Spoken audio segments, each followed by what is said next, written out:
అదొక ట్రైన్కి అయితే ఎలాగే లేట్గా వెళ్తావా? ప్లాట్ఫామ్ మీద నేను వచ్చేదాకా ఉంటుందా? ట్రైన్ అంటే అరగంట ముందు బయలుదేరుతున్నావు, డాక్టర్ గారు అపాయింట్మెంట్ ఇస్తే అరగంట ముందు బయలుదేరుతున్నావు, పాస్పోర్ట్ ఆఫీస్కి అరగంట ముందు బయలుదేరుతున్నావు, స్కూల్కి కాలేజ్కి ఆఫీసులకి అరగంట ముందు బయలుదేరుతున్నావు. మరి మందిరం అంటే ఎందుకు బయలుదేరట్లేదు నువ్వు? అక్కడే ఉంటుంది కదండి, ఉంటుంది. దేవుని మందిరం ఎక్కడికి వెళ్ళదు. నేను ఒక మాట అంటాను, జాగ్రత్తగా గమనించి, నువ్వు ఎప్పుడైనా దేవుని మందిరానికి వస్తే ఫుల్ మీల్స్ తిను. హల్లెలూయా. ఏ మీల్స్? Full meals.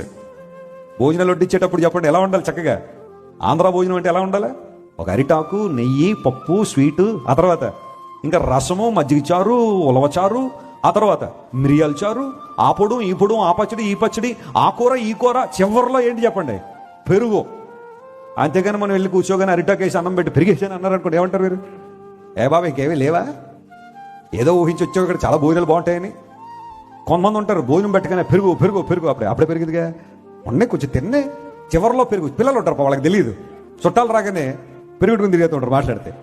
అప్పుడే భోజనం పెట్టి పెరిగేట కాసేపు తిన్నే, ఫుల్ మీల్స్. నువ్వు ముగింపు ప్రార్థనకు వస్తావు అంటే పెరిగినందు నుంచి వెళ్ళిపోతావు అనమాట నువ్వు. When you taste all the things here. దేవుని మందిరంలో ఆరాధన, స్తుతి ఆరాధనలో ఎన్ని బలమైన కార్యాలు జరుగుతున్నాయి. ఎంతమంది తమ జీవితాలు ప్రభువుకు అప్పగించుకున్నారు. ప్రార్థనలో, ఆరాధనలో ఎన్ని బలమైన కార్యాలు జరుగుతున్నాయి. Don't miss any single part. Download ShareChat.